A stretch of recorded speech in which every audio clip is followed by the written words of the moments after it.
Cinema की दुनिया में दो किस्म के लोग होते हैं। एक जिनका नाम उनकी पहचान होता है और दूसरे वो जिनका चेहरा उनकी पहचान होता है। ये वो लोग होते हैं जिनको आप दर्जनों फिल्मों में, टीवी सीरियल्स में या कमर्शियल्स में देखते हैं। इनकी पहचान अरे ये तो वो उस पिक्चर वाला है टाइप होती है। कभी हीरो का दोस्त, कभी विलन का पाला हुआ गुंडा, कभी किसी फनी एड फिल्म का फेस।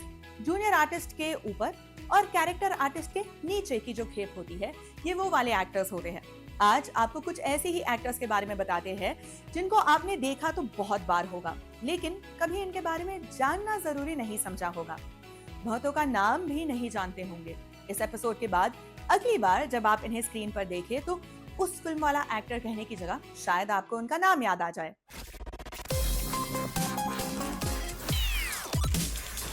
दूरदर्शन पर मैच देखते हुए आने वाला फेविक्विक का वो ऐड तो याद ही होगा, जिसमें एक चाचा नदी किनारे मछली पकड़ने का कांटा डाल के बैठे होते हैं। मछली फंस नहीं रही होती। फिर एक बंदा अजीब सी आवाजें निकालता हुआ आता है, एक डंडी पर 4 जगह फेविक्विक लगाता है और 4 मछलियां चिपकी चली आती है। उस प्रो मछलीदार बंदे का नाम है राजेश खेरा। पुणे में जन्मे राजेश खेरा पहले होटल मैनेजमेंट करने से मन नहीं लगा तो मुंबई आ गए। मन था एक्टिंग करने का, पर उस वक्त सिर्फ एक चैनल था, दूरदर्शन। काम मिला नहीं। फिर कुछ सालों बाद आ गए प्राइवेट चैनल्स। लंबे स्ट्रगल के बाद जी टीवी का सीरियल तारा मिल गया। गाड़ी चलने लगी। फिर सीआईडी से लेकर बालवीर तक 15-20 सीरियल्स में छोटे मोटे रोल्स किए। ज्यादातर नेगेटिव रोल्स मिल रहे थे, वही खूब किए। उनका निभाया ओनिडा का भूत बहुत फेमस हुआ था। इसका एक एड आता था जिसमें सींग वाला गंजा राक्षस होता था। वो राक्षस यही भाई साहब थे। दुनिया की नजरों में इनकी थोड़ी छाप बनी 2003 में आए जसी जैसी कोई नई सीरियल से। इसमें एक गे फैशन डिजाइनर के रोल में थे। 2012 में स्टार प्लस के रियलिटी शो सर्वाइवर इंडिया में भी गए थे। इसके अलावा राजेश खेरा अच्छे डबिंग आर्टिस्ट भी है। 2010 में आई हॉलीवुड फिल्म प्रेडेटर्स की हिंदी डबिंग में वो मेन हीरो एड्रियन ब्रोडी की हिंदी आवाज बने थे। शाहरुख की जोश में राजेश खेरा उनकी ईगल गैंग के मेंबर थे। ऐसे ही छोटे बड़े रोल्स मिलाकर अब तक 30-40 फिल्में कर चुके हैं। हाल ही में हमने इन्हें रणदीप हुडा की स्वतंत्र वीर सावरकर में गांधी जी का रोल करते हुए देखा है। एक जमाना था जब हर चौथी बॉलीवुड फिल्म में हीरो का एक दोस्त फिक्स था। राजेश हिरजी ने सबसे पहले कहो ना प्यार में ऋतिक के साथ दोस्ती की थी। फिल्म बम्पर हिट हुई। ऋतिक और अमीषा के साथ राजेश की नैया भी चल पड़ी। उस टाइप की हर फिल्म में हीरो चाहे तो शार हो या माधवन, दोस्त सबके राजेश ही होते थे। इसके अलावा कुछ कॉमेडी रोल्स भी किए।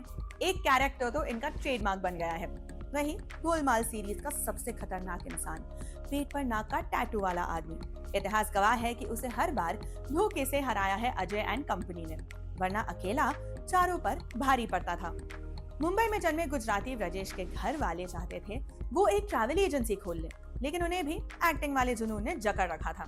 पहले तो गुजराती नाटक करने लगे, फिर हिंदी की तरफ मुड़े। कई एड फिल्म्स की। 1994 में दूरदर्शन के टी टाइम मनोरंजन से टीवी में शुरुआत की। वैसे ट्रिविया के लिए जान लीजिए कि इसी शो से स्मृति ईरानी और राजू श्रीवास्तव ने भी डेब्यू किया था। राजेश ने 40 से ऊपर गुजराती नाटक किए हैं।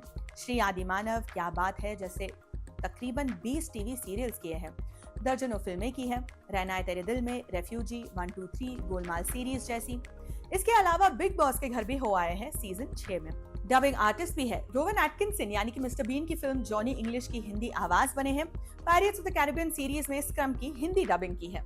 हाल ही में आई अनुपम खेर की फिल्म विजय 69 में भी दिखाई दिए थे। लगे रहो मुन्ना भाई वाला हरी देसाई, ज्यादातर लोग इनको इसी नाम से जानते हैं, लेकिन अश्विन मुशन सिर्फ मुन्ना भाई वाले एक्टर नहीं है, और भी बहुत कुछ है। एक्टर है, स्टैंड अप कॉमिक है, वॉइस ओवर आर्टिस्ट भी है। अश्विन एक कश्मीरी पंडित है जिनकी स्कूलिंग देहरादून में हुई। वहां से वो दिल्ली आए, हिंदू कॉलेज में इंग्लिश लिटरेचर में ग्रेजुएशन की। फिर एक्टिंग सीखने लंदन चले गए, वापस मुंबई आए और खूब सारे एड्स किए।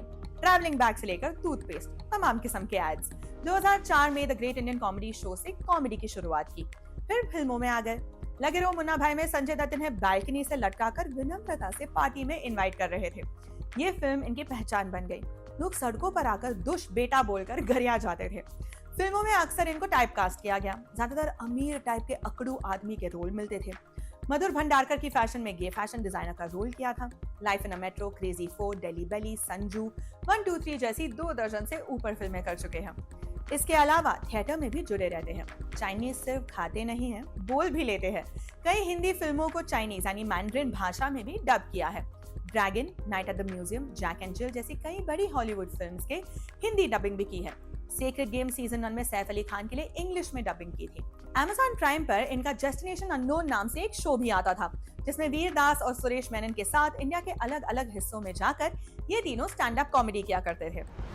संजय दत्त की वास्तव तो देखी ही होगी आपने। रघु का डायलॉग 50 तोला भी याद होगा। Modern day mother India Reema Lagoo भी याद होगी, जिन्होंने क्लाइमैक्स में झूले के ऊपर बैठे हुए खासलेट मांगते हुए संजू बाबा को गोली मार दी थी। फ्रैक्चर बंदिया से लेकर मांडवली बादशाह तक सब याद होगा। अगर ये सब याद है तो रघु भाई का पार्टनर इन क्राइम डेढ़ फुटिया भी पक्का याद होगा। हिंदी बेल्ट में संजय नार्वेकर की पहचान डेढ़ फुटिया के नाम से ही है। लोगों ने इन्हें प्रियदर्शन की हंगामा में भी देखा, तब भी डेढ़ फुटिया ही बोला। डेविड धवन की जोड़ी नंबर 1 में देखा, तब भी उनको वो वास्तव वाला ही याद आया। हिंदी ऑडियंस भले इन्हें सिर्फ डेढ़ फुटिया समझती हो, लेकिन मराठी सिनेमा और थिएटर में इनका कद अच्छा खासा ऊंचा है। संजय का फर्स्ट लव थिएटर है। मातृभाषा मराठी में ही थिएटर करते हैं। मराठी फिल्मों में काफी बड़ा नाम है।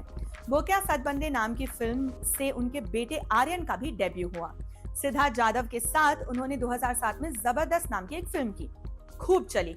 पब्लिक को इनकी कॉमिक जोड़ी पसंद आ गई। इसके बाद ये रे पैसा, टारगेट जैसी कई मराठी ब्लॉकबस्टर इन दोनों ने मिलकर दी है।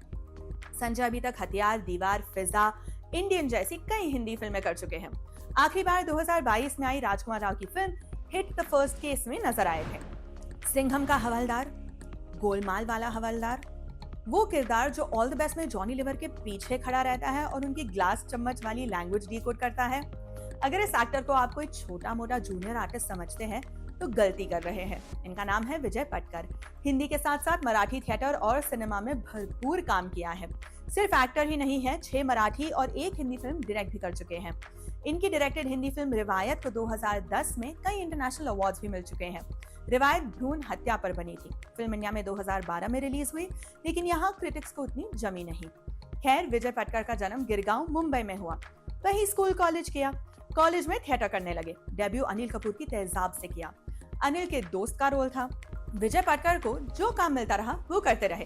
एड फिल्म्स, हिंदी फिल्में, टीवी सीरियल्स, मराठी थिएटर और मराठी सिनेमा, जहां से काम आया लपक कर किया। विजय पटकर चार्ली चैपलिन से बहुत प्रभावित है। ज्यादातर फिल्मों में वो चार्ली चैपलिन की तरह ही बॉडी लैंग्वेज रखते हैं। रोहित शेट्टी की फिल्मों में अक्सर दिखाई देते हैं। अक्सर फिल्मों में हीरो हीरोइन और बाकी एक्टर्स के बीच ये लोग खो जाते हैं। लोगों को नवाज, मनोज बाजपेयी या पंकज त्रिपाठी का स्ट्रगल दिखता है, क्योंकि आज वो कामयाब है, लेकिन उनके पीछे या साथ में खड़े इन कलाकारों पर कोई ध्यान नहीं देता, जो भले ही आज उतना बड़ा नाम नहीं है, लेकिन रास्ता तो इन्होंने भी वही चुना है जो बड़े सितारों ने चुना है। हम दुआ करेंगे कि इन सब का करियर इतना शानदार हो कि इनके काम के साथ साथ इनका नाम भी मशहूर हो जाए। आपके लिए इस जानकारी को इकट्ठा किया और लिखा हमारे साथी शुभम ने। आप देख रहे हैं एम बोले तो। शुक्रिया।